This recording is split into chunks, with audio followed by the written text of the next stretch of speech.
साथ यहाँ पर श्री प्रशांत खरोला जी हैं जो कि अभी भाजपा से विन होकर लौटे हैं। भैया नमस्ते। सबसे पहले भैया आपको जीतने की हार्दिक शुभकामनाएं। धन्यवाद। भैया आपसे जानना चाहेंगे, जैसे आपका भाजपा का कार्यकाल रहा, आप पहले भी नॉमिनेटेड पार्षद थे, भाजपा परिवार में आप काफ़ी लंबे समय से हैं, तो आप थोड़ा सा हमें अपना कुछ बताना चाहेंगे।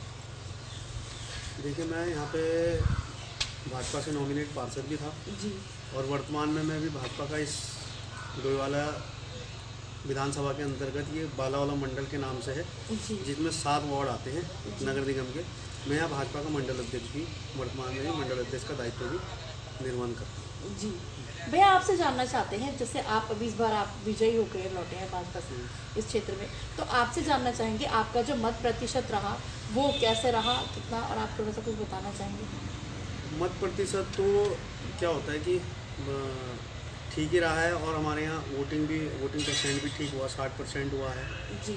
अब कुछ मतदाता भटक भी जाते हैं छोटे चुनाव में, लेकिन जितना भी हम कहेंगे, हमारे यहाँ भाजपा का एक गढ़ कहा जाता है। जी जी।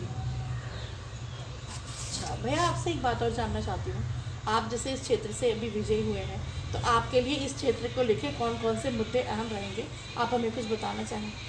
देखिए, अहम मुद्दे तो सबसे अहम मुद्दा तो यही रहेगा, क्योंकि नगर निगम क्षेत्र है।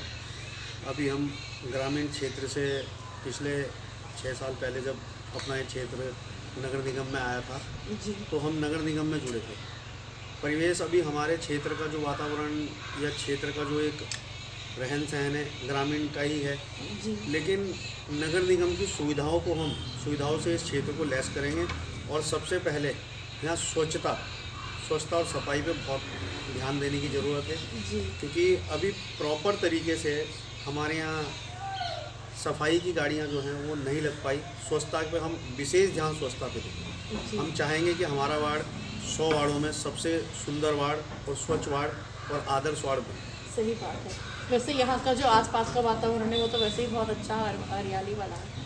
मैं आपसे एक बात जानना चाहेंगी, जैसे मतलब आप युवा हैं और मतलब आप इस क्षेत्र में भी लगे हुए हैं, तो आपने भी ये चीज़ महसूस करी होगी कि हमारे बहुत से युवा साथी बेरोज़गारी या किसी अन्य कारण से नशे की तरफ जा रहे हैं, और देहरादून में तो ये चीज़ बढ़ती ही जा रही है। लोग अब ये कहने लगे हैं कि पहले उड़ता पंजाब था, अब उड़ता उत्तराखंड भी हो रहा है। तो सर थोड़ा सा आप इस बारे में कुछ कहना चाहेंगे युवाओं से, या जो बात है नशे की, जी। हमने अपने अपील पत्र, जो हमारा घोषणा पत्र था, उसमें भी हमने नशे की बात का जिक्र किया है जी। कि नशे को भी हम अपने क्षेत्र से उखाड़ फेंकने की कोशिश करेंगे। लेकिन इसमें अगर सब चीज़ हम सरकार पे डाल दें तो वो भी नहीं है। क्योंकि इसमें सरकार हो, शासन हो, प्रशासन हो, जितनी भूमिका शासन प्रशासन की नशे को ख़त्म करने में है, उससे ज़्यादा अधिक भूमिका मैं समझता हूँ कि क्षेत्र की जनता की है। क्षेत्र की जनता अगर साथ दे जनप्रतिनिधि का या शासन का, प्रशासन का, तो मुझे नहीं लगता है कि किसी क्षेत्र में नशा बढ़ सकता है, क्योंकि इसमें सबसे महत्वपूर्ण भूमिका जो है वो जनता की है। जनता का सहयोग, लोकल लोगों की। क्योंकि अगर हम किसी को अनदेखा करेंगे तो आज कोई और कर रहा है, कल कोई हमारे बगल का करेगा, परसों हमारा घर का बच्चा करेगा।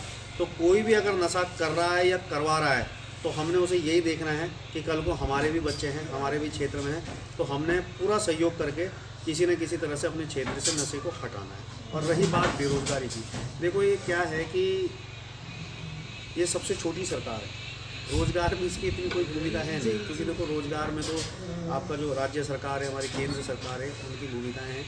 और जहाँ तक कि मोदी जी की बात है और अपने प्रदेश के जो माननीय मुख्यमंत्री जी हैं, इस विषय में और इस दिशा में निरंतर कार्य हो रहा है और आने वाले समय में इसके अच्छे रिजल्ट प्राप्त हों। जी सर, जैसे हाल ही में अभी सौरभ सत्याल सर भी मेयर के लिए विजयी हुए हैं, तो क्यों वो खुद भी एक युवा हैं, तो मतलब आप थोड़ा सा कुछ बताना चाहेंगे कि मतलब कि आप भाजपा परिवार से जुड़े हुए हैं, थोड़ा सा आप कुछ बताना चाहेंगे। देखिए, सौरभ भाई हमारे बड़े भाई हैं और जब हम एबीपी में कार्यकर्ता थे, उससे पहले से ही वो हमसे पहले से वहाँ कार्यकर्ता थे। जी। हमारे अखिल भारतीय विद्यार्थी परिषद के डीएवी कॉलेज के महासचिव बने। जी। उसके बाद वो हम वहाँ से अपने अध्यक्ष बने। उनके बाद हम एबीपी में जुड़े, क्योंकि हम उनसे छोटे हैं और बहुत शालीन स्वभाव के और अच्छे स्वभाव के हैं। जी। उसके बाद अपने पार्टी में वो प्रदेश अध्यक्ष भी बने युवा मोर्चा के। उसके बाद कई संगठन के संगठन ने उन्हें जिस भी मोर्चे पर खड़ा किया वो मजबूती से उस मोर्चे पर खड़े रहे और आज उसका परिणाम उनको मिला और उनका जो व्यवहार है और संगठन का जो अपना कार्यशैली है उसके परिणाम पूरे प्रदेश ने देख भी लिए हैं कि वो कितने अच्छे मतों से विजय प्राप्त हुई। जी सर, आपसे एक सवाल और पूछना चाहूँगी। जैसे आप हमारे चैनल के माध्यम से किसी डिपार्टमेंट से कोई सुझाव अपना या कुछ मतलब रिक्वेस्ट वगैरह अगर आप करना चाहें क्षेत्र की समस्या वगैरह। क्योंकि मैं तो आपके चैनल के माध्यम से यही कहना चाहूँगा, चाहे अपना नगर निगम हो चाहे कोई सा भी विभाग हो, अगर हमारे माध्यम से कोई आ रहा है, और ज़रूर नहीं कि पार्षद के माध्यम से ही नगर निगम में काम होते हैं, जी स्वयं भी व्यक्ति जाता है, तो जो जनता से आम व्यक्ति भी अगर नगर निगम में जा रहा है तो उसे चक्कर न लगाने पड़े, उसे पार्षद का घर न ढूंढना पड़े कि बिना पार्षद के काम ही नहीं हो पाएगा।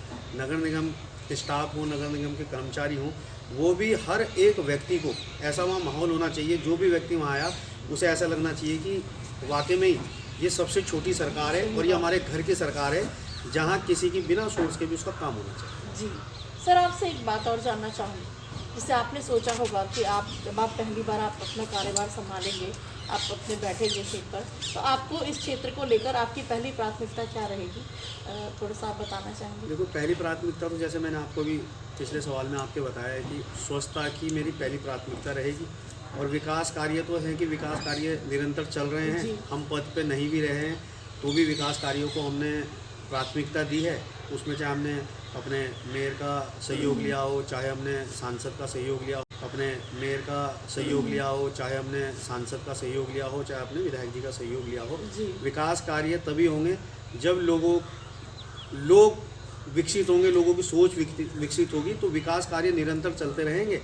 और मेरा चैनल के माध्यम से ये भी है कि जो भी इस चैनल के माध्यम से इस आपके इंटरव्यू को, हमारे इंटरव्यू को देखेंगे, कि अपने क्षेत्र में गंदगी को जितना कम से कम करने की कोशिश करें, वही पूरे क्षेत्र के लिए, क्षेत्र के हित के लिए। सही बात है सर। आपसे चलते चलते एक सवाल और, जैसे अब हमारे बहुत सारे त्यौहार आने वाले भी हैं और मतलब बहुत से चले भी गए हैं, बसंत पंचमी और ये मकर संक्रांति वगैरह अब सब आएगी, तो सर आप हमारे चैनल के माध्यम से हमारे व्यूअर्स को कुछ कहना चाहेंगे? क्षेत्र के सभी जितने भी आपके व्यूअर्स हैं और क्षेत्र के जितने भी लोग हैं, बीते हुए त्यौहारों की भी और आगामी आने वाले त्यौहार की भी मैं सभी को आपके चैनल के माध्यम से अग्रिम शुभकामनाएं देता हूं और चाहता हूं कि क्षेत्र में शांति और समृद्धि बनी रहे। भैया आपका बहुत बहुत धन्यवाद, आपने हमें अपना कीमती समय दिया। धन्यवाद। दोस्तों, अभी आपने सर की बातों को सुना। मैं यहाँ के क्षेत्र के लोगों से यही अपील करूँगी कि जैसा प्यार अभी तक आपने भैया के साथ बनाए रखा, इसी प्यार को जारी रखें। इसी के साथ मुझे दीजिए इजाज़त। मैं फवादिया निज़ामी अपने सहयोगी अजय कुमार जी और शोएब के साथ मानव चेतना न्यूज़ देहरादून फिर किसी नई शख्सियत के साथ आपकी कराएंगे मुलाकात। तब तक बने रहिए मानव चेतना के साथ। धन्यवाद। क्या है, आइए इनसे जानते हैं इनका प्रशांत भैया के बारे में क्या कहना है। भैया, जैसे प्रशांत सर इस क्षेत्र से विजयी होकर लौटे हैं, तो सर आप थोड़ा सा कुछ बताना चाहेंगे? जैसे कि अभी आपको बताएं, आगामी चुनाव में क्षेत्र की जनता ने बड़े भाई प्रशांत पवार जी को आशीर्वाद दिया, और बड़े भाई आज से लगभग 10-15 सालों से क्षेत्र की कोई भी समस्या हो उसमें तत्पर खड़े रहे हो। कहीं किसी ने किसी भी प्रकार की समस्या के लिए, चाहे रात को फ़ोन कराओ चाहे दिन को फ़ोन कराओ, तभी भी खड़े रहे, रात भर लोगों की जन समस्याओं के लिए लेकर खड़े रहे, चाहे वो नॉमिनेट पार्षद रहे हों, चाहे मंडल अध्यक्ष के रूप में कार्य कराओ, चाहे वो भाजपा के इकाई अध्यक्ष रहे हों। जब जनता ने उन्हें बोला है तब उन्होंने काम कराया लोगों का। जी, इसी का स्वरूप परिणाम से हो रहा है कि इतने भारी मतों से वो जीत के आए हैं। जी भैया, आपसे एक बात जानना चाहते हैं, जैसे प्रशांत भैया का नेचर आप हमें थोड़ा सा बताना चाहेंगे? नहीं तो अपने सरल स्वभाव के हैं, जो भी कोई कार्य बोलता है जो उनके वो तो करते हैं, उसे जल्द से जल्द करने की सोचते हैं, किसी भी स्तर से उसको कार्य को कराने की सोचते हैं। मतलब जो भी अगर उन्हें रात को देर रात को जो भी मतलब उनके लायक का काम होता है वो उसे करते हैं। ठीक है, थैंक यू भैया, थैंक यू। Thank you.